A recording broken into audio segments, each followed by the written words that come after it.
So you've taken Woking to the Premier League in 6 seasons. The FA have called you up and offered you the England job. You've politely declined it because FM21 is about to come out. And, well, you think that you're pretty good at the game. Maybe. Or maybe you just like to torture yourself. Maybe you're rubbish at the game and you've clicked on this video thinking, Jack, how hard can these be? Well, let me tell you, viewer, you're in for a treat. Today, we take a look at the 5 most challenging teams to manage in FM21.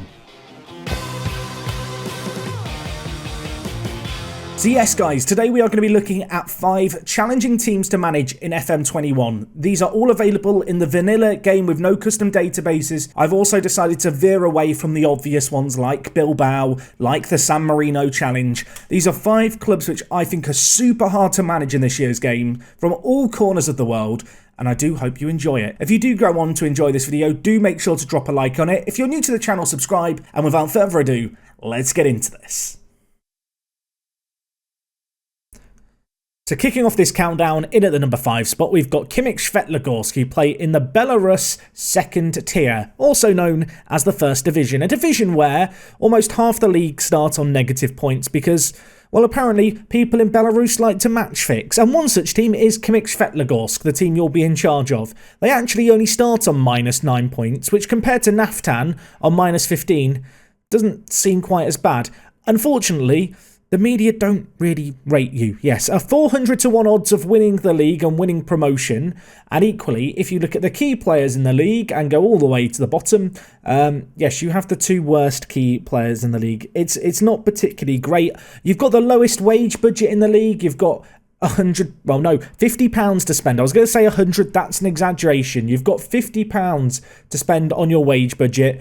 It's going to be hard this. You have the lowest wage budget, you have the lowest transfer budget, your squad is terrible, and you can only sign Belarusian players playing in the second tier of Belarus. I mean, your team looks good in terms of star ratings, then you start clicking on them and realise that none of them have got youth caps for Belarus, which I feel like is probably a kind of semi-reasonable benchmark.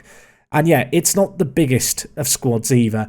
This is a tough one. You're going to be looking to maybe try and pick up some Belarusian players on, amateur contracts. But the sad reality is, starting on -9 points, you're predicted to do terribly. Your current squad is terrible. It's small. There's no money to improve. And I suppose longer term, not that I've ever managed in Belarus, you've got the chance to do a bit of a building a nation here at Svetogorsk, if that is your kind of thing. I'm going to be honest, if you survived the first season, you deserve a lot of credit. This is a tough one, but it's only the 5th hardest. Let's see what else I've got in store for you. So next up, we head to America and MLS. My word, this league in itself is a challenge. If you can figure out the rules, all power to you. You are going to be trading players, you are going to be drafting players, you're going to be waivering players. If that all sounds like I'm just speaking a foreign language, it's because I'm speaking American sport. And well, there is one team that's a particular challenge this year, and that is Austin FC, who, as you can see, are founded in 2021. Yes, a new club entering MLS. What does your squad look like, you might ask?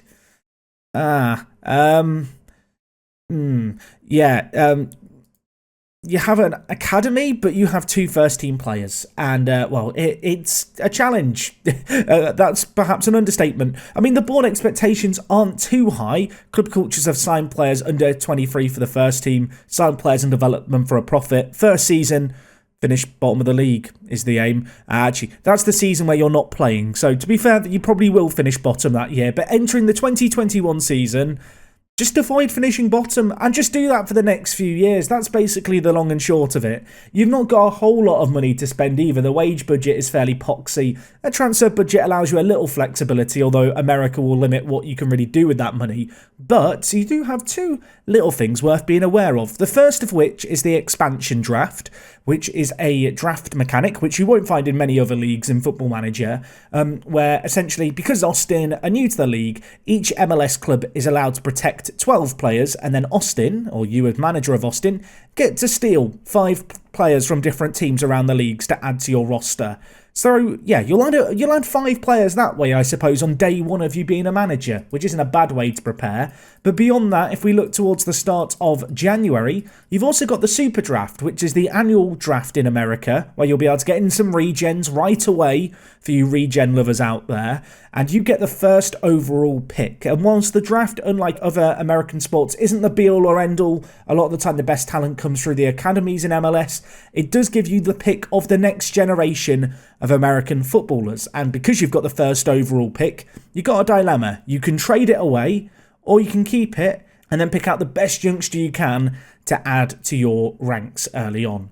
So yes, Austin, a weird one. MLS in itself has some very weird and funky rules. It's a fun learning experience. If you want to try a very different Football Manager experience, I recommend giving it a go. And yeah, it's for that reason they're in at number 4. Coming in at number 3, we've got Addons, who play in the Swiss Super League. Yes, a team in Switzerland. What's unique about them, you might ask? Well, they're in the top division. That's pretty cool. Promoted back to the top division, as you can see here. They finished second in the Challenge League. They've been a bit of a yo-yo club, so you've got that initial club goal. So what's the aim, you might ask? Get towards the top of the table, you know, dethrone Basel, get a Champions League spot? Unfortunately not, everyone. Unfortunately not, and the reason for that is Addons aren't a Swiss team at all. They're a Liechtenstein team. They're from the nation of Liechtenstein, a nation which only has 7 football clubs, and none of them play in any kind of Liechtenstein Football League. In fact, they all play within the Swiss Football League. But Liechtenstein is unique, everyone, because it does have a European qualifying spot, despite not having its own domestic league. As you can see here, as Addons manager, you are actually going to enter the first qualifying round of the Europa League. So you've got that going for you. But if we look here, there is this little domestic cup. And this domestic cup is the Liechtenstein Cup, everyone, where all the teams of Liechtenstein, all 7 of them, get involved. Now, the bizarre thing here is that because there's only 7 clubs in Liechtenstein, their second teams, and in some cases even their third teams, do just play in this competition. The winner of this competition gets a Europa League spot, which, if we look here from the past winners, should be you most years. I'm going to go out on a limb and say, so the big aim here at Addons is, you know, establish yourself in Switzerland, but perhaps most challengingly of all, go to Europe and make a name for yourself. If we just look at qualification places here, you can see Liechtenstein in this list, the 31st nation, have 1 Europa League qualifying spot, and that goes to that domestic cup winner. If we look at the nation club coefficients as well here, you'll notice that Liechtenstein are actually in 31st, and that is because Addons have actually won some qualifying games in recent years. They are not fully potato. In fact, in 2015-16, they had their best ever qualifying campaign where they made it to the 3rd round of the Europa League qualifiers. So the aim here is to rise up this coefficient, make Liechtenstein a powerhouse of European football, and do it whilst hopefully bullying all the Swiss teams over in Switzerland. It's going to be tough for you. You've been promoted first season. The first season aim is to fight bravely against relegation. You're going to be repping Liechtenstein. This is one hell of a building a nation. Good luck if you look to take it on. But in my opinion, it's just a really fun and unique save. And yeah, definitely one worth checking out. So the penultimate team in this video and coming in the second spot is Chernovo Moscow, a team who play in the 2nd division of Russia, and just last season they finished 3rd, everyone, albeit in a season that didn't technically finish. Now they are an academy club that play in Russia. They've climbed up through the leagues in very recent years. It's looking pretty good, all things considering. Their squad as well, very, very good team. Quite a lot of potential here. If we look at the youth prospects, there's some more of those coming up through the ranks, so plenty of young players. Your media prediction isn't quite as good. It's 15th this year, despite a really good season last year. Chernovo Moscow just decided to sell half of their team, unfortunately, over the summer. So yeah, you've sold £2.3 million worth of players. So do you have any money to spend? No, there is no transfer budget. There is no wage budget. There is no money here at Chernovo, I'm afraid to say. You might think, well, that's fine. I'll go get free transfers. No, you can't, because Chernovo Moscow have a club culture that you can't sign anyone. Yeah, I don't think there's any other clubs in the game that have this. They have a club culture of cannot sign any players. You cannot bring anyone in. You've got to rely on your academy. You've got to bring in youth, flog them on like the previous manager did, use that to upgrade the facilities, and basically build from within. So if you're someone who likes a youth academy challenge, you might quite enjoy this club. You have got pretty good youth recruitment and youth facilities for this level. Of course, as you look to sell players on for some money, you'll be able to reinvest that into the facilities. Initial goals, just avoid relegation. I mean, your prediction in the media is 15th, but there are 6 relegation spots. 15th isn't in the relegation spots. You should be fine.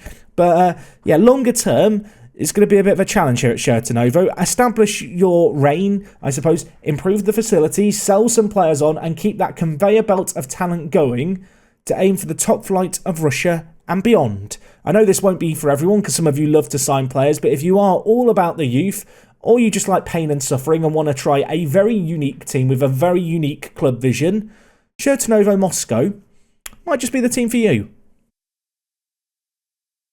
So finally, coming in at the number 1 spot, we've got a Chinese First Division team, Xinjiang Tianshan. I'm just going to call them the Snow Leopards from now on, because that is their nickname. And I mean, firstly, can we just admire the badge? That is a good... I mean, if you're someone who needs a good badge at a club, if you can imagine them, they've got that. Unfortunately, the badge probably is the best thing about them. They're predicted to finish 18th in the league, but that really doesn't tell the whole story about this club. This club in 2018 finished bottom of the league. They weren't relegated because 2 teams below them folded and disbanded.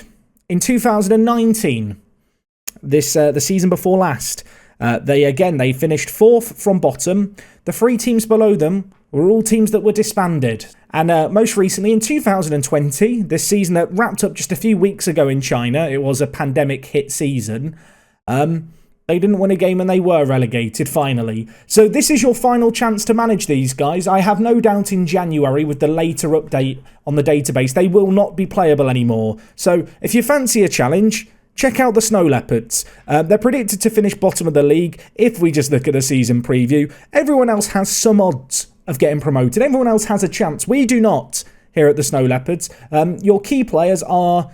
well, they're frankly awful. Compared to everyone else in the league, they're not key players.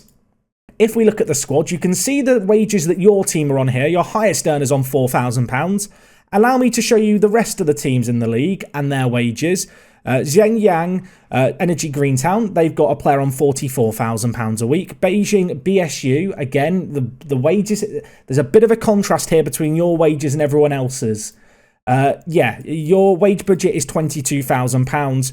Pretty much every other team is spending at least that on one player in their team. It's kind of nuts, the divide between all the other teams in the league and the little old Snow Leopards. You don't have any money. You start with 0 transfer budget. There is no wage budget in excess. Your overall balance is £16,000 a week. I'm going to be frank with you. I don't think it's possible to keep them up without using some cheesy exploity system. So if you really, really want to challenge yourself this year, take over the Snow Leopards, survive relegation the first season. If you're relegated, you go below the playable leagues, so it's game over. And if you can win the Chinese Super League with this team against all the other sugar daddy clubs in China, I don't think it's possible. So try it at your peril. Good luck, Godspeed. If you pull it off, you've done a miracle.